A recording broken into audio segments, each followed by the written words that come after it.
Ito yung mga labi ng aming hardin. Yung mga sobra-sobrang dahon at tangkay, tinatanggal natin upang tumagos ang liwanag dun sa ating mga pananim. Etong bagay na tinatagtad niya ay isang uri ng legume. Ito'y maaari ding pakain sa bibe, baka, kalabaw at baboy, no?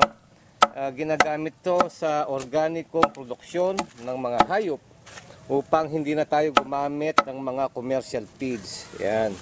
Bakit niya tinitila dito? Sapagkat ito nga isang legume, maganda ito pagkakuhanan ng nitrogen o organic urea. Yan.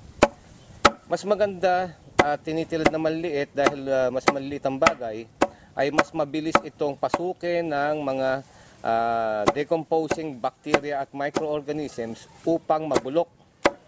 Mas tatalab agad yung mga enzymes at papasok sa bawat maliliit na hibla. Okay, ang pinakikita po naman natin ngayon ay ang paggawa o paghalo ng isang rapid composter, o ito yung mga lupon ng mga microorganisms. Ginagamit po namin sa pagbubulok ng mga biodegradables natin ay itong Bioden. Pakitimpla na Okay, tinitimpla po natin yan. Tansyahan lang naman Ang importante dito, mahalo yung microorganism sa tubig upang siyang kumapit dun sa mga bagay na nabubulok. Ito magpapabilis dun sa mga bagay na nabubulok at pipigilan nito ang pagdami ng mga bagay na maaring magbigay ng sakit sa ating mga halaman. Okay? Okay, pakita natin ulit. Ayan.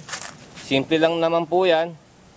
At hahalo lang sa tubig, pero tubig na walang chlorine, Importante, tubig na walang chlorine dahil pinapatay nito ang mga microorganismo, ang chlorine. Hahaluin natin. Pero mas maganda kung ito'y hahaluan ng asukal, magdamag.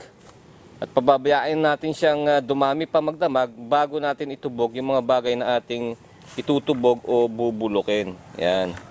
So inahanda na niya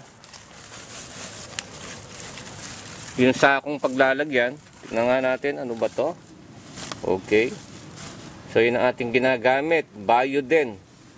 Ito isubok na namin Sa lahat ng ginagawa naming pamamaraan dito, pati pag-spray sa halaman, foliar feed din siya. Yan, tutubog na niya yung kanyang bagay na bubulukin. Okay, pwedeng spray din naman. Pero sa amin parang mas mabilis pagka tinutubog Okay, at pumapasok sa bawat hibla ng mga bagay na bubulukin. So nilalagay sa sako.